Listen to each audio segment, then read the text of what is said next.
Vemos una apis mellifera, ya vamos a empezar a ver un poquito de lo que es la sistemática de apis mellifera, pero estamos viendo una foto de apis mellifera, ¿sí? Con toda, uy, se fue, con todas sus estructuras, con su cuerpito cubierto de pelos, ¿sí? Está en una flor. Si ustedes se fijan, hay, digamos, los pelitos que están cubriendo todo su cuerpo y también ven que tiene adherido polen, ¿sí? Bueno, justamente esto hace alusión a la función, digamos, que tiene la abeja en la naturaleza, que es la función de la polinización. Bueno, para clasificar sistemáticamente a las abejas, tenemos que hacer un poquito de repaso con lo que ustedes vieron en zoología agrícola. Entonces, no sé si ustedes se acordarán, pero bueno, la abeja en principio es un insecto, o sea que es un artrópodo, tiene sus patas, digamos, articuladas.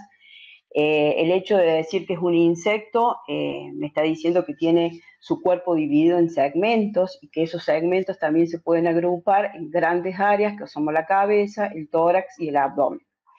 Aparte tiene un exoesqueleto, ¿no es cierto? Una estructura, digamos, una estructura quitinosa que le da protección, lo contiene, y tiene patas y alas. Por otro lado, dentro de todos los insectos, a todos los insectos los podemos dividir en órdenes, que son grandes grupos, y dentro de esos grandes órdenes tenemos el orden Hymenoptera. Generalmente el nombre del orden hace referencia a características de las alas. En este caso, el orden Hymenoptera se caracteriza por tener alas de tipo membranosas, aunque también hay alguna bibliografía que menciona que Hymenoptera hace alusión a la fecundación que se hace en vuelo. Pero bueno, si caracterizamos el orden Hymenoptera, podemos decir que son insectos que tienen alas membranosas, que tienen un aparato bucal en su etapa adulta de tipo lamedor, y también tiene una metamorfosis de tipo completa. Cuando nosotros decimos una metamorfosis de tipo completa, sabemos que hablamos de un huevo, de una larva, de una prepupa, de una pupa y de un adulto. Entonces, en la etapa de larva, el aparato bucal es de tipo masticador. Luego, dentro del orden Hymenoptera podemos tener dos grandes grupos. Un grupo que son los insectos menos evolucionados y otro grupo que son el orden Apócrito, que es justamente el suborden al cual pertenecen las abejas. Lo podemos, digamos, caracterizar como esos individuos que tienen como una cintura.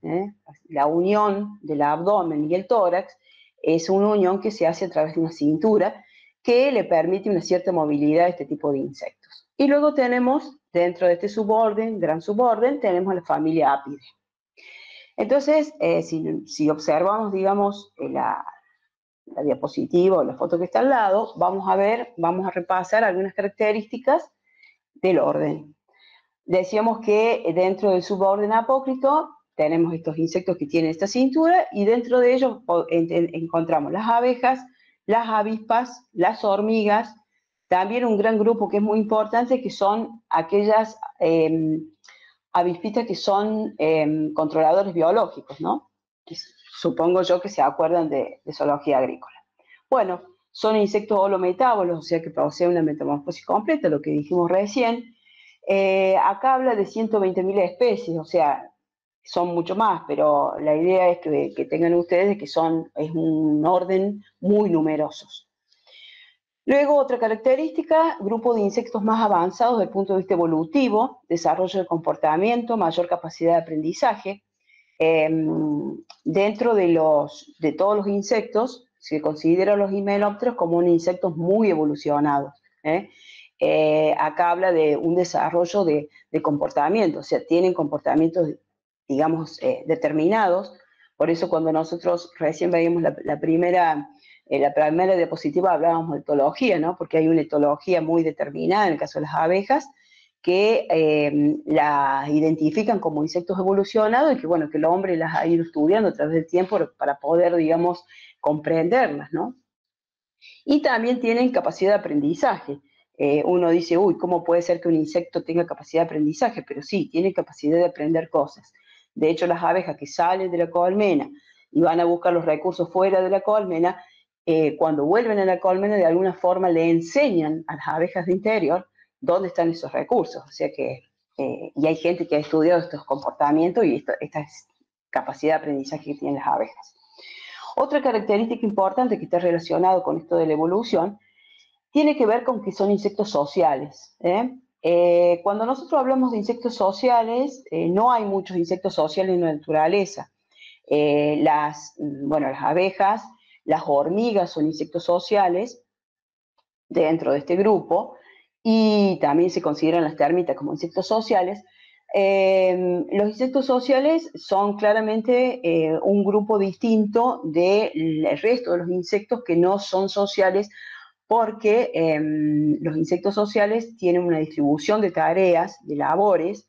Ya vamos a ver que tienen distintas funciones y tienen distintas diferencias morfológicas y funcionales de acuerdo a las funciones que cada individuo cumple dentro de lo que es la colmena.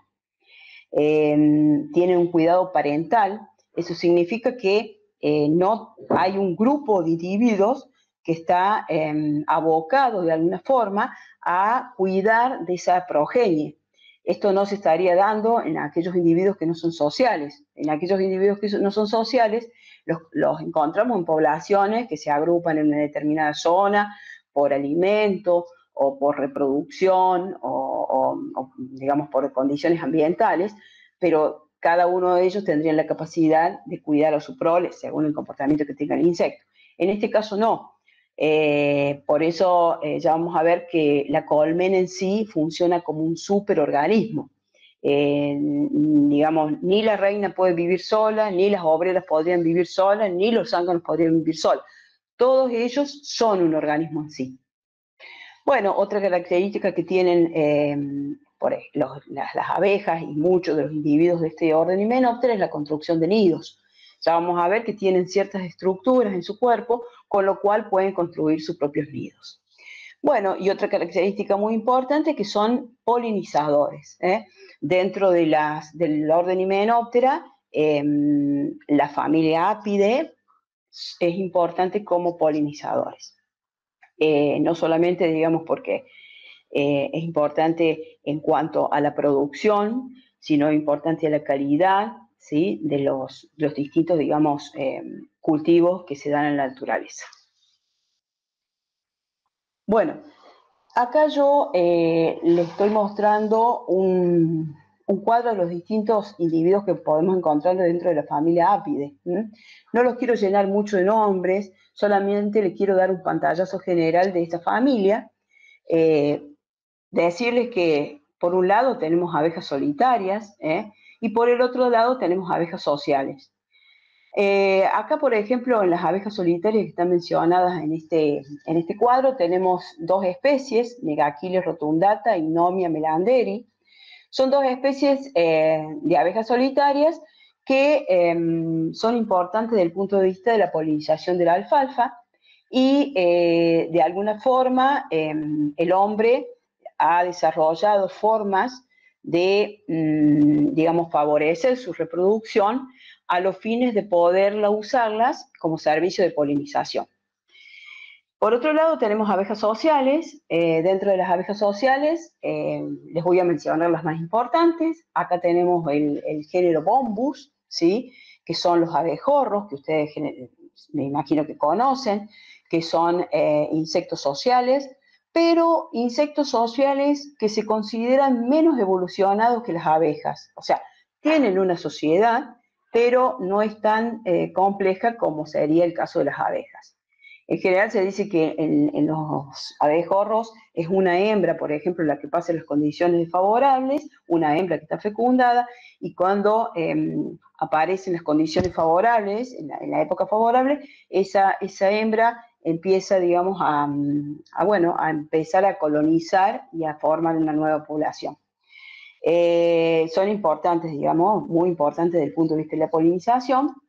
Luego tenemos otro grupo, que son las meliponas y trigonas, que no sé si alguno de ustedes ha escuchado hablar de estas meliponas y trigonas.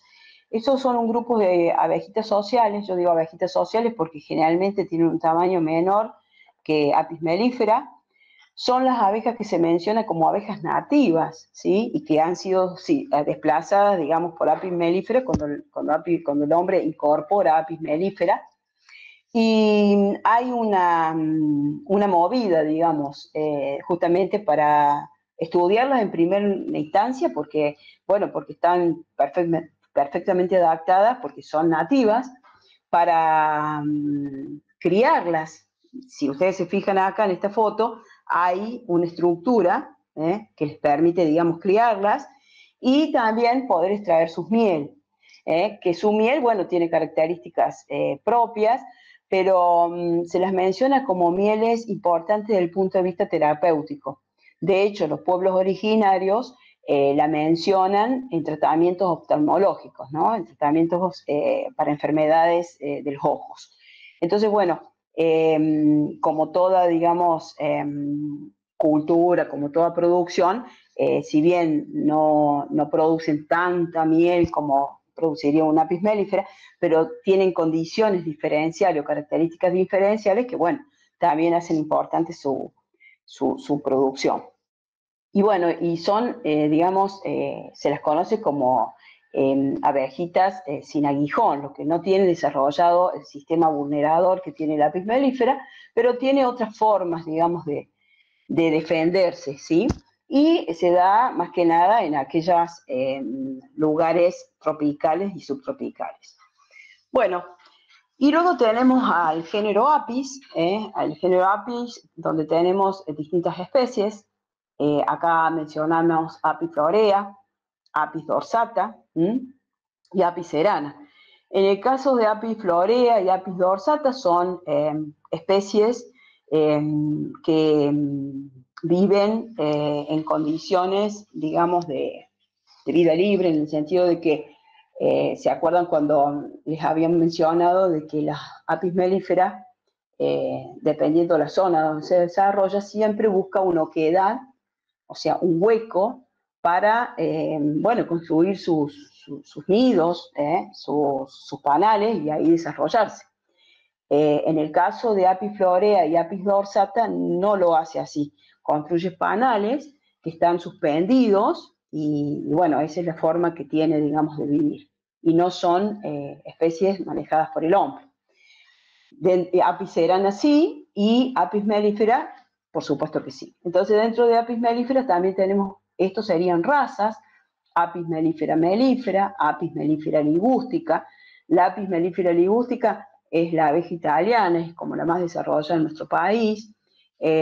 Ustedes tengan en cuenta que uno cuando habla de estas razas tiene en cuenta el nivel de producción que tienen, la mansedumbre que tienen, el poder de jambrazón que tienen. Estos son características de comportamiento, ¿no? La capacidad de pillaje que tienen las abejas. Bueno, todas estas características son las que, digamos, se fije el hombre para poder desarrollar una raza determinada. Y caucásica, cárnica, se les menciona como razas europeas. Y luego tenemos otras razas que se las menciona como de origen africano, como tenemos la Danzoni, la Lamarqui y Escutelata. Y bueno, eso lo vamos a desarrollar probablemente en otra oportunidad, pero bueno, les comento que en nuestro país hay influencia de estas razas africanas, ¿sí? Bueno, y dentro de la genética, digamos, que tenemos en nuestro país, tenemos europea, pero también hay genética africana. Y bueno, podemos hablar que en cada zona lo que encontramos son ecotipos, o sea que son genética adaptada a una zona determinada.